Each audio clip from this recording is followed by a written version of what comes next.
Le centre-ville de Troyes est entièrement composé de maisons à colombages, on dit ici pans de bois ou bois massif assemblé. Depuis plus de 4 siècles, elles servent à s'abriter des intempéries et sont adaptées au climat de la région. Jean-Louis Valentin est aujourd'hui maître charpentier et architecte et c'est un spécialiste de ce type de maison. Directement du sol au comble, c'est du bois massif assemblé et des beaux assemblages, une belle technologie. C'est un pan de bois qui peut-être même a son origine ici à Troyes. Parce que Troyes est essentiellement une ville qui ne peut pas réellement être fondée puisque c'est un ancien marais. Et comme on avait beaucoup de bois et du bon, du chêne, forêt d'Orient, forêt du Temple, depuis très longtemps, les Tricasses, donc, qui sont les premiers habitants de la région, là, les Tricasses sont construits en bois. Ces maisons trouvent donc leur origine dans la situation climatologique de la région. À Troyes, les 52 hectares sont construits en pans de bois, principalement du chêne, qui résiste au temps et aux intempéries.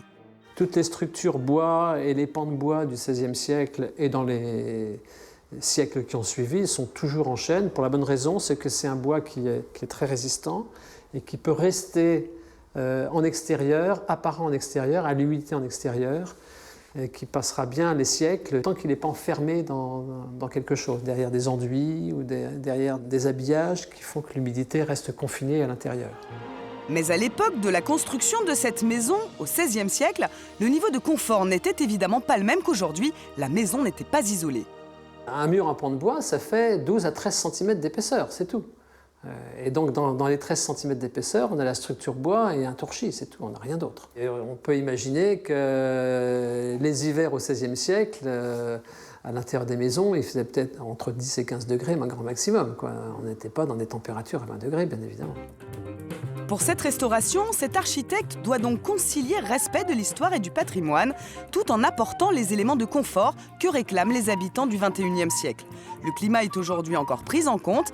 Par exemple, la façade ouest est habillée de bois.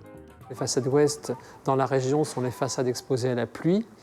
Il était décidé de l'habiller d'un bardage bois, comme c'est souvent le cas dans les pans de bois, dans ces maisons-là. C'est souvent le cas dans les maisons de ville, c'est également encore plus fréquent dans les maisons rurales, où dans les maisons rurales, on trouve presque systématiquement des protections de ce type sur les façades exposées à la pluie. Et de l'autre côté, façade est, le toit déborde d'environ 1 mètre. Vous voyez, on a des très grands débords de toit que vous voyez au-dessus, donc ça fait partie des éléments qui ont été restaurés, parce que le débord de toit avait été raccourci dans le temps, parce qu'il devait être à moitié pourri, donc il avait été raccourci. Donc ces grandes saillies de toit protègent les façades de la pluie. Jean-Louis Valentin est un compagnon du Tour de France. Il a entièrement construit sa maison avec les techniques de l'époque. Il a même récupéré des bois qui devaient être jetés. C'est en fait une véritable maison ancienne avec la culture des traditions champenoises. C'est-à-dire que là, il n'y a rien d'inventé, c'est une application logique du métier, technologique du métier. Et elle fait ses preuves encore aujourd'hui.